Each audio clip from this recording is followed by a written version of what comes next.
vraies voix Sud Radio, 17h-19h, Frédéric Brindel. Le casting pour la dernière, c'est Philippe Bilger, vraie voix historique.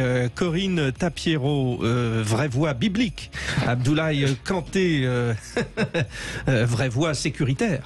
Oui, c'est ça. Eh oui. Alors merci à vous d'être là. Vous êtes prêts? C'est le grand débat. Les vraies voix Sud Radio, le grand débat du jour.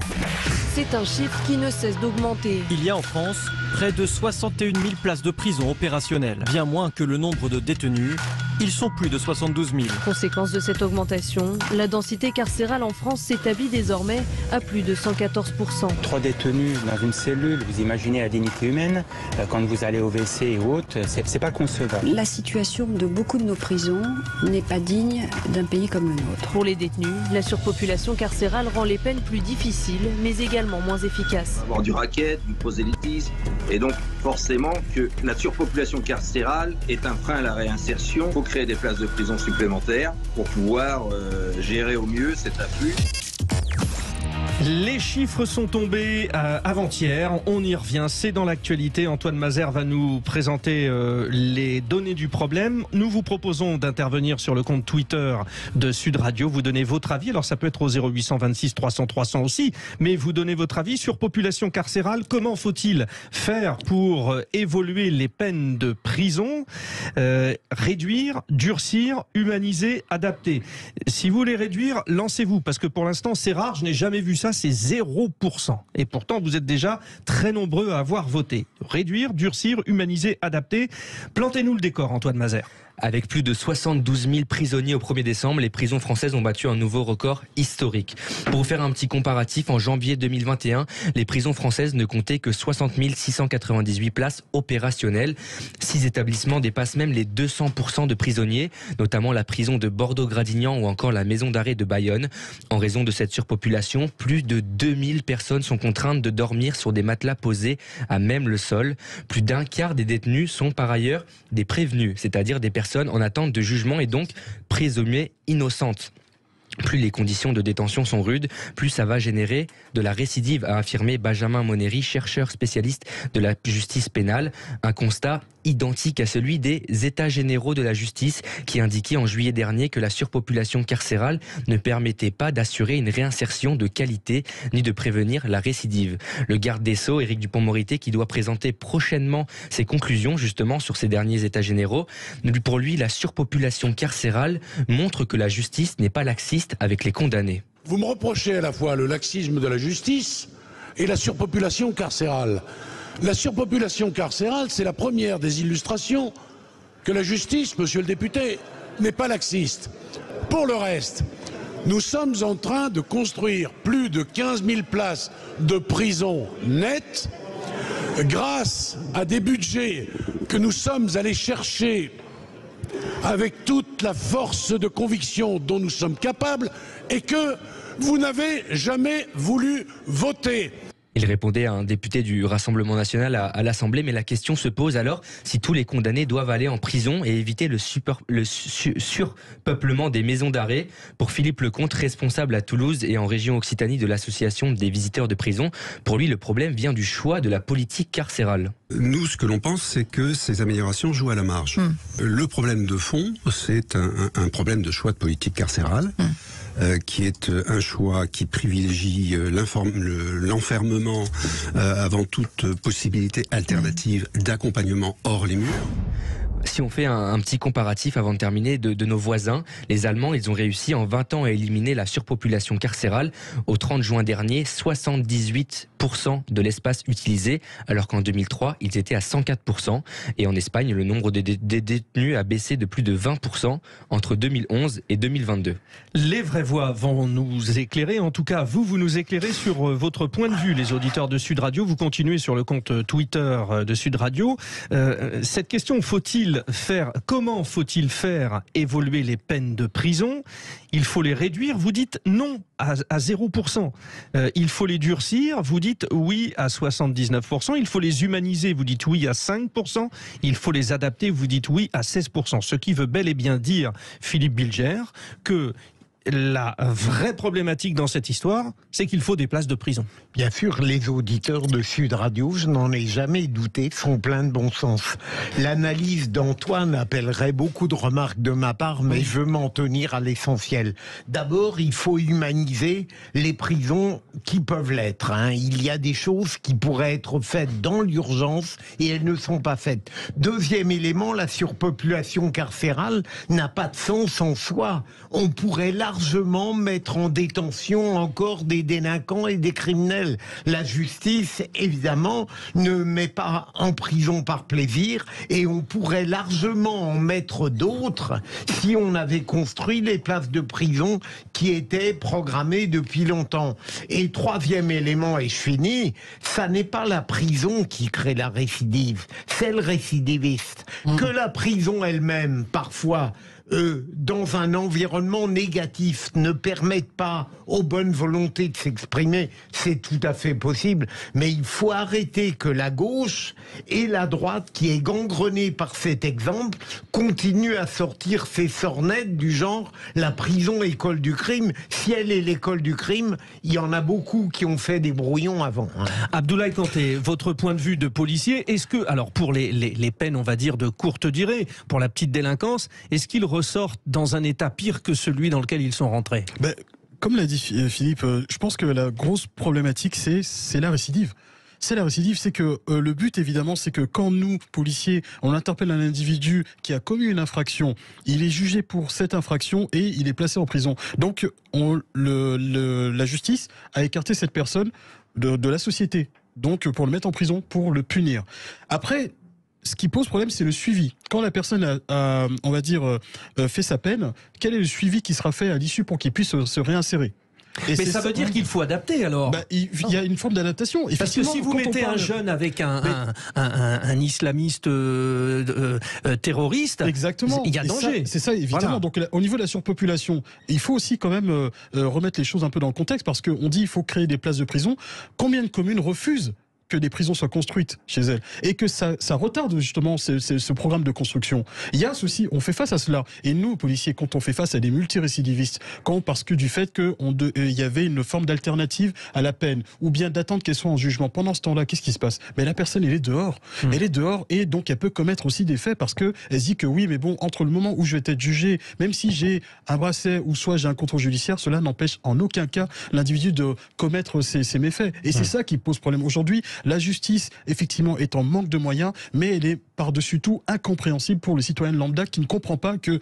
J'entends les gardes des Sceaux qui disaient oui qu'on a cherché de l'argent autre part pour essayer d'augmenter les moyens, mais dans l'effectivité, le citoyen, qu'est-ce qu'il veut? Il veut juste simplement vivre en sécurité et ne pas voir face à des peines exécutées.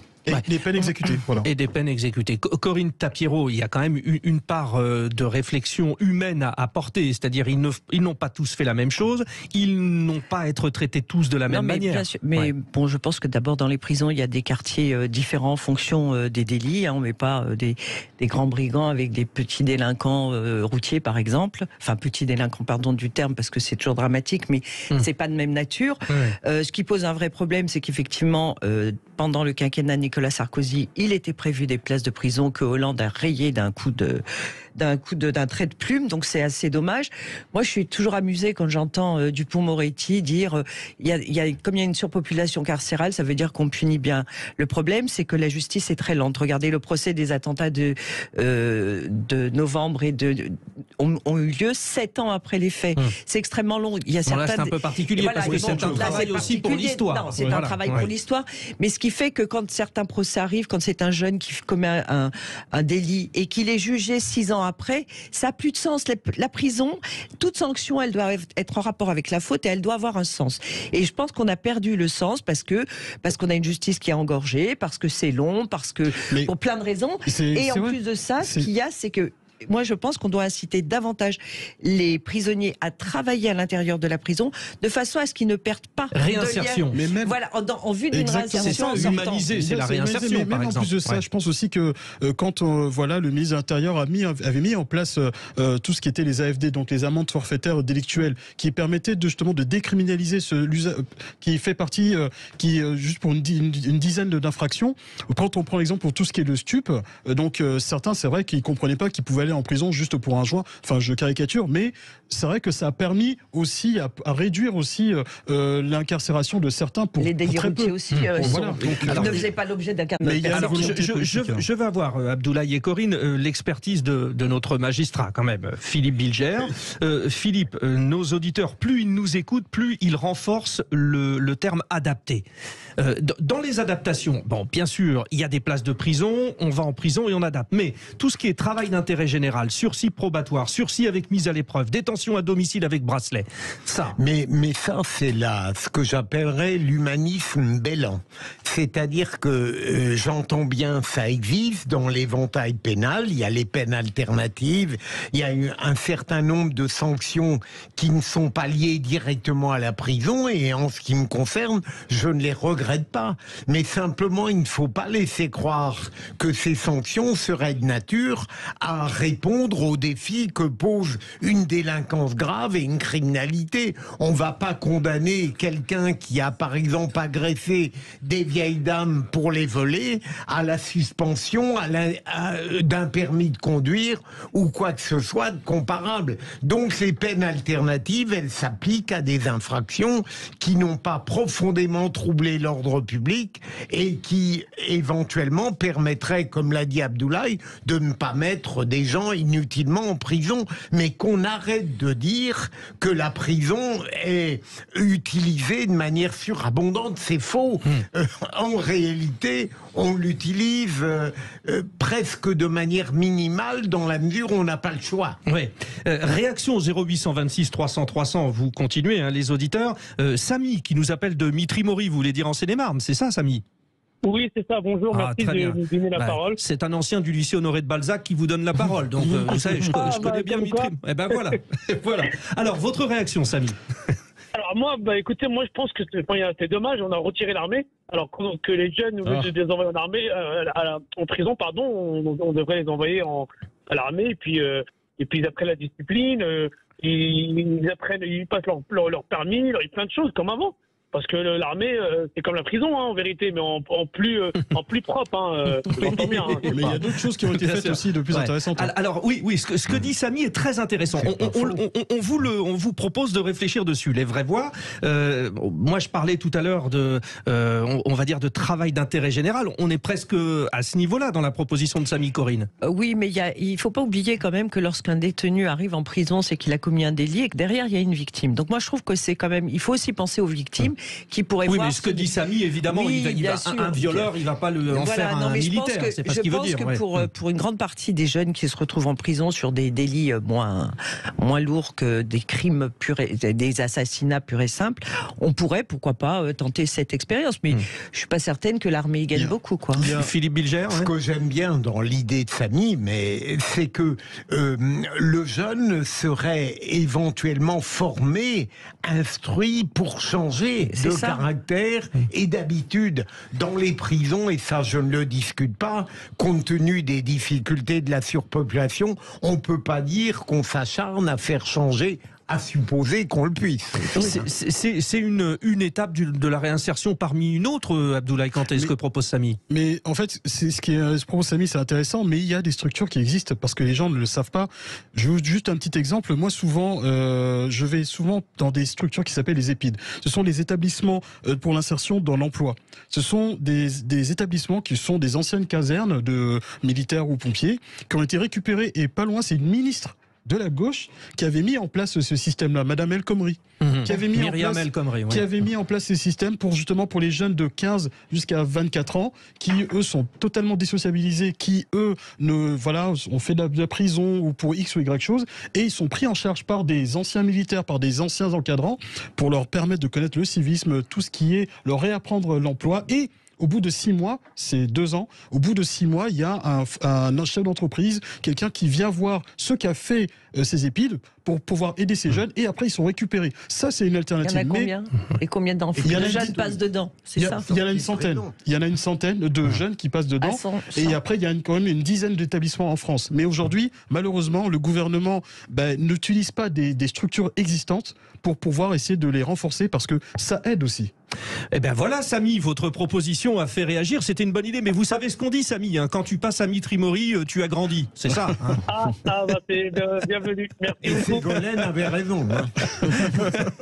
Oui, c'est vrai. Merci en tout cas. Voilà. Alors vous persistez à durcir à 78%, adapter 18%, humaniser 5%. Parce que bon, on n'en a pas encore parlé, mais c'est vrai quand même les chiffres sont durs. 72 836 détenus pour seulement 60 398 places. Quand certains disent bon, c'est quand même un peu confortable la prison, parce qu'on entend ce discours. Mais là, quand même, on arrive à une situation un peu compliquée. Donc, on le rappelle, 15 000 places supplémentaires avant 2027, c'est la réponse du gouvernement. Ma réponse à moi, c'est l'info dans un instant.